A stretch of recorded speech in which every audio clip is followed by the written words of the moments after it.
You know what? I think my daughter was on to something when she designed this hat. Today is one of those types of days where I really should have been wearing this hat all day. Not every job goes perfectly in the embroidery studio. Stay tuned and we'll show you a few of the examples of what I've been through the last couple of days.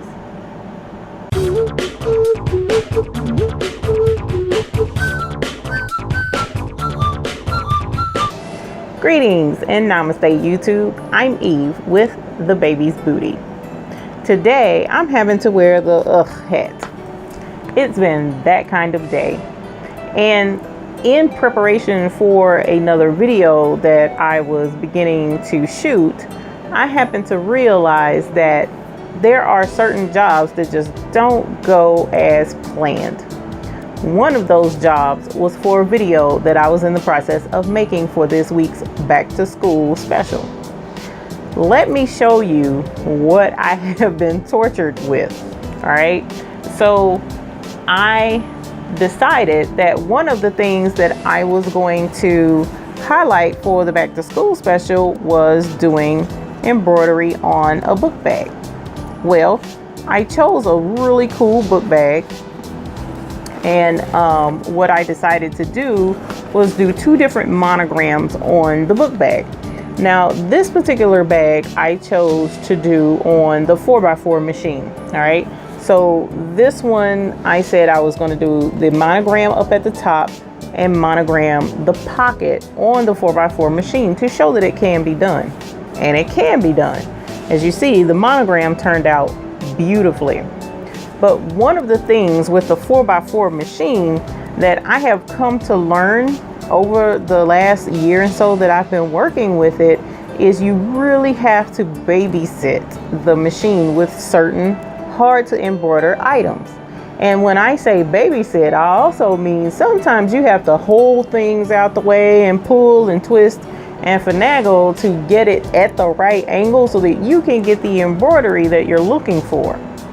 Well, I've been enjoying my time embroidering with Blessing because this machine makes embroidery very easy in a lot of different ways. I mean, this book bag would have been a cinch to do on this machine, especially with the fast frames where all I have to do is stick the book bag to the sticky back stabilizer and go on about my business. And you know, I can stand over it and watch it embroider, and usually with that machine, no sweat.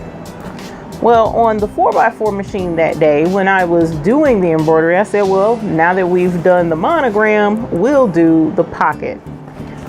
The pocket was supposed to have a cute little robot design on it because that's what my little friend picked out for her book bag. Natalie, girlfriend, I'm still gonna get this book bag to you, but let's look and see what happened with the book bag. Now, I can't show you how the design turned out, but I can show you the results of what I've been doing the last couple of days.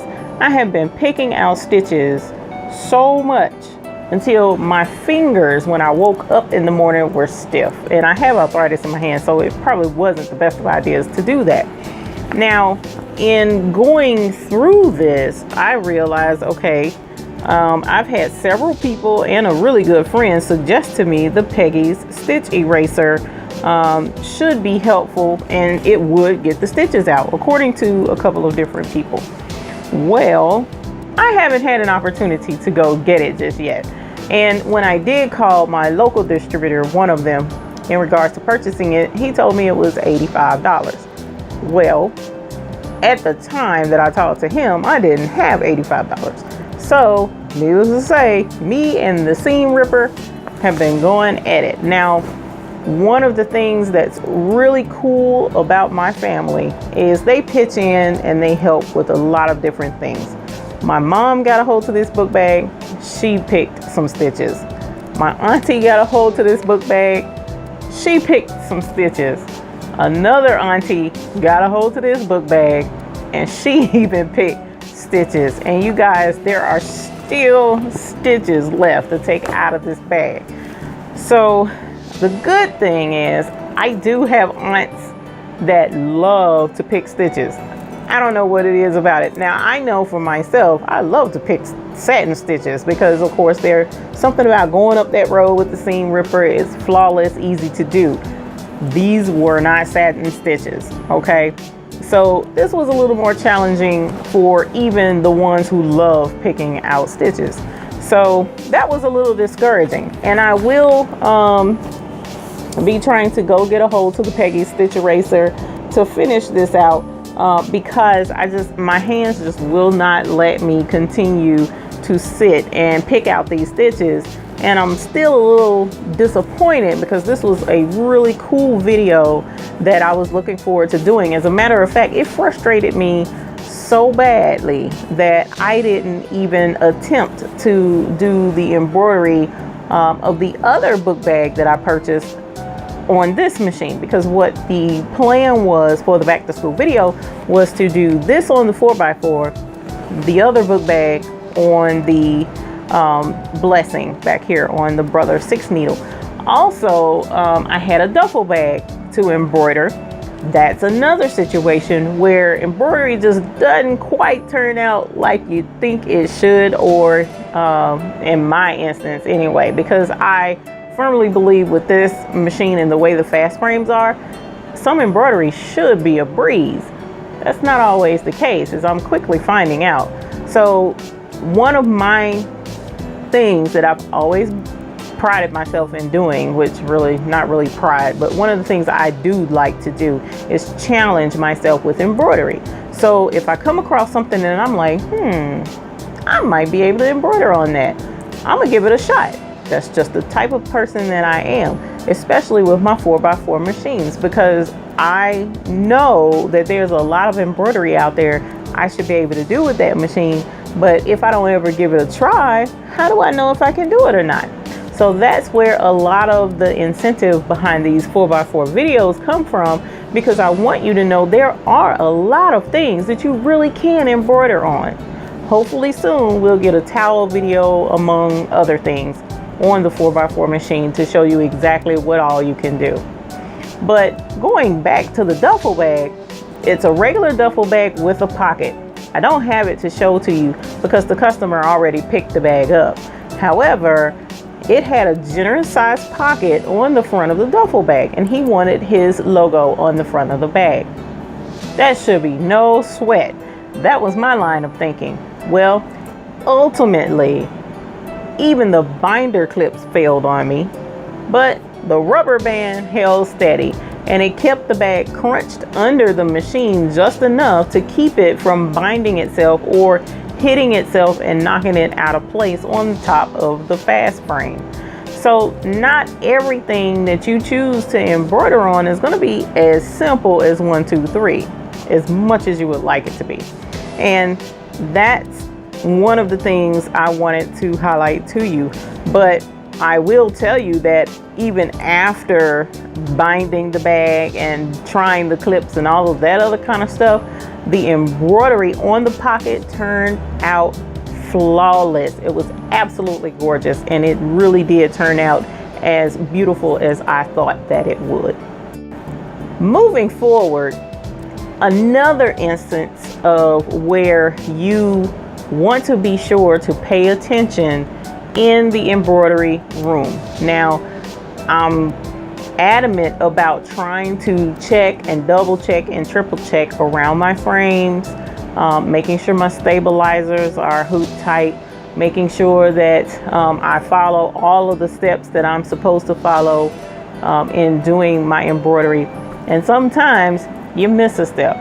Well, today actually I was doing a lot of embroidery. Some was essential, some not so much.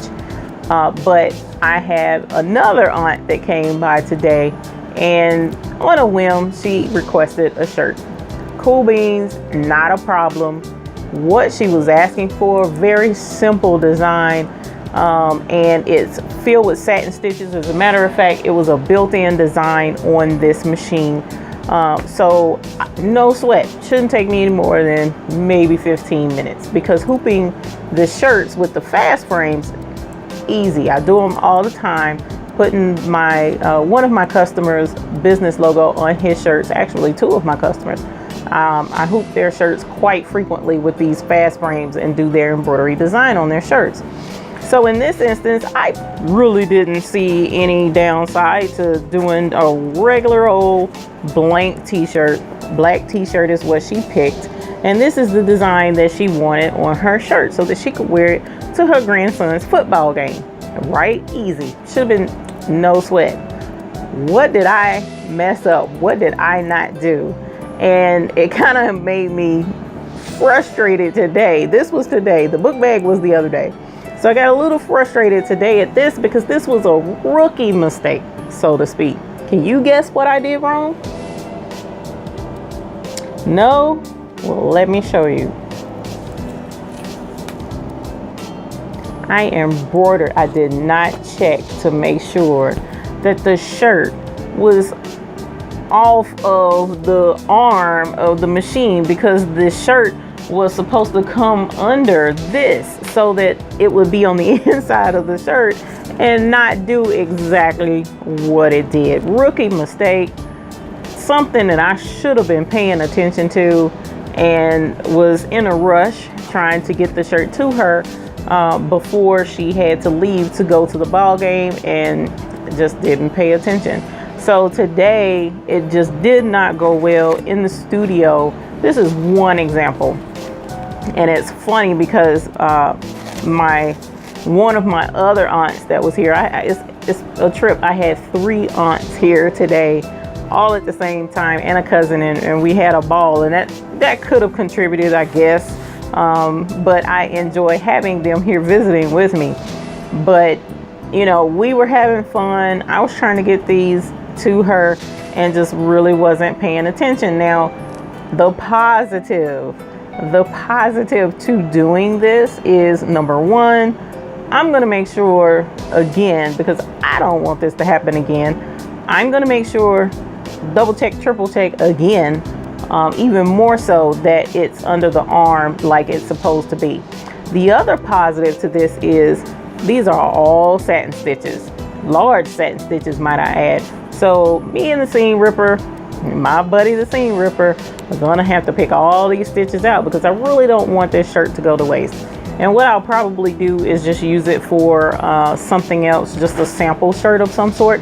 Once I restitch something on the front. And usually when I take out satin stitches from t-shirt and add a little steam, the holes go away for the most part. I don't have any issues, and can reuse the shirt, but I'll reuse it for personal purposes, not to sell to a customer. So this was a mistake today, and I wanted to show you guys that sometimes things just don't go as well as expected in the embroidery studio.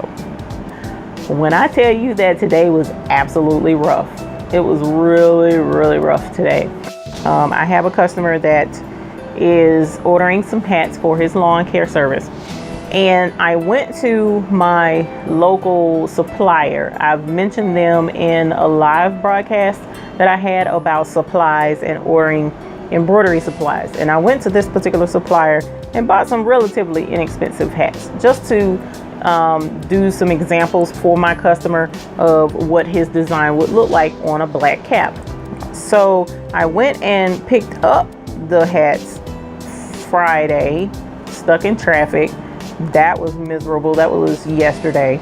And traffic was just horrendous because here in Charlotte, North Carolina, it rained horribly, and it like opened up rain. I'm not talking about like just a heavy rain. It was like a serious downpour, and I was caught in a lot of traffic with several wrecks on the way to the facility to pick these up. So I was late coming back to meet a customer.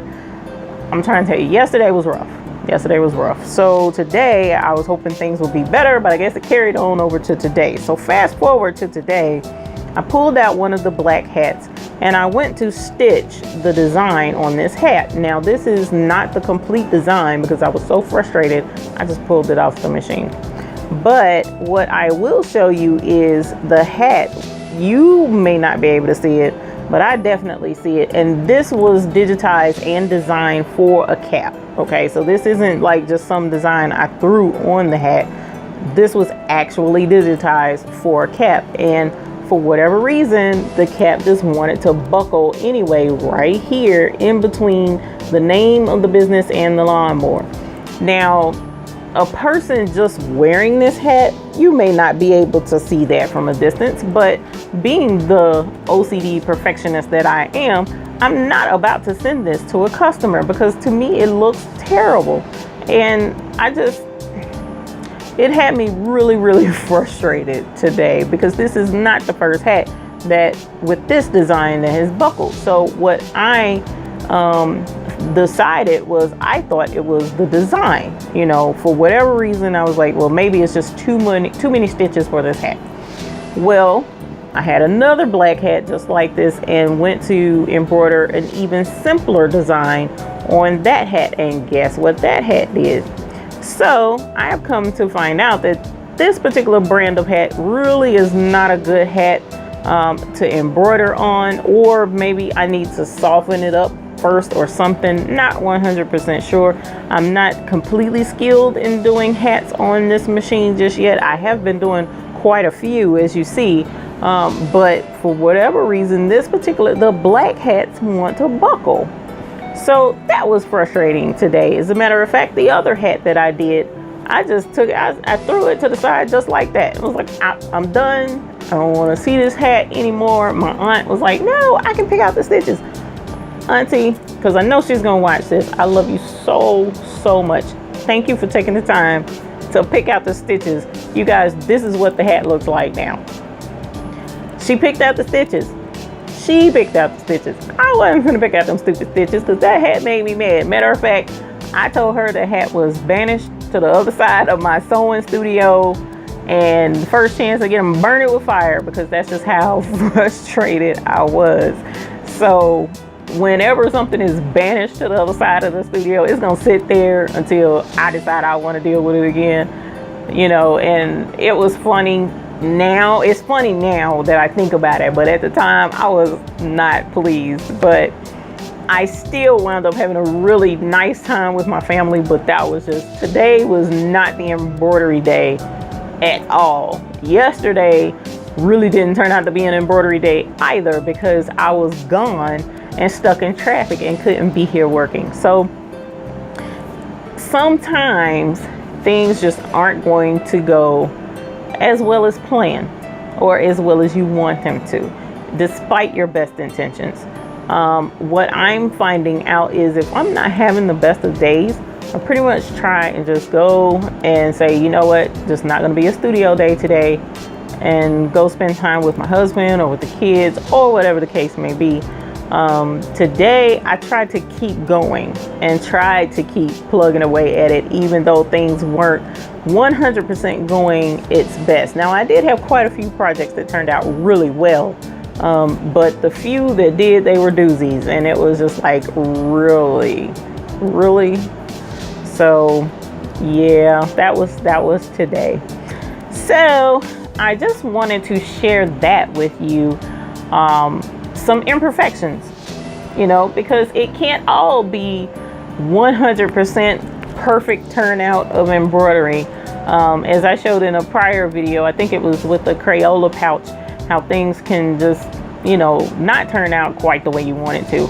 But in this instance, I really wanted to show how, you know, it wasn't just one thing. It wasn't just two things. It was several things that went wrong between yesterday and today in the studio itself. So whenever that happens, make your plan of action of what you're going to do to eliminate the stress. Walk away, take a breather, whether it be take a walk around the block, whether it be go play with the dog, whether it be go get a glass of something that you like to have a beverage of, spend time with your significant other, whatever it is that puts you back in your zen, in your calm zone, and do that. And then after you have a little bit of a breather, a little bit of a break, come back and plug away at it again. So that's exactly what I'm getting ready to do. I'm here in the studio. It's still a little late. It's not too bad.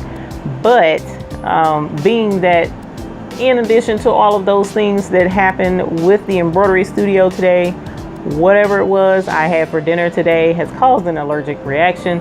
So I need to go home and go in the house rather and take some Benadryl, and that's going to cause me to crash for the rest of the night. So I am just like too through with Saturday. But at any rate, I still wanted to reach out and say hi. I wanted to let you guys know that I have enjoyed doing the videos for back to school week this week. It was a lot. We won't be doing videos every day. That's too much for me. So we'll go back to our regularly scheduled programming tomorrow for Sunday evening at 7 p.m. Then we have a pre-recorded video for Tuesday. So this coming Tuesday, we will have a video uploaded that's pre-recorded, some sort of tutorial. And then Thursday, again, is our live thinking Thursday, where we'll have a topic in regards to embroidery, business, or crafting or sewing that we can discuss and sit down and have a chat. Deep breath, y'all. Deep breath. It's almost over. Or at least that's what I'm telling myself right now. I really appreciate you taking your time to tune in today to my horrible mistakes. So if you don't mind, please give this video a thumbs up down below if the video you have found to be helpful. Also, if you're not already a subscriber, please consider subscribing. That's a new word. Yeah, the allergy thing is getting to me. Please consider subscribing. I would greatly appreciate it. We do have regular content posted here to YouTube. Also, we have a email subscription. I have the link below if you would like to join our email list, and that way you'll know whenever there are special videos or special situations coming up, or if I'm going to be local to the area, you will be notified either through the email or through our Google Plus group. You know what I really want for all of you to have, which I kind of didn't really have today. I did a little bit, so I'm not going to say that. I'm not going to knock the entire day. But what our goal always is in our shop is happy embroidering. So until the next time I see you in video, have a great rest of your day.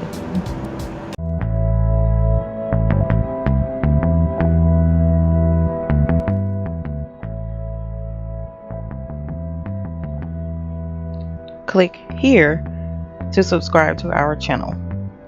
Click here to view other videos in our tutorial playlist. And click here for the next video that you should find helpful. Thank you.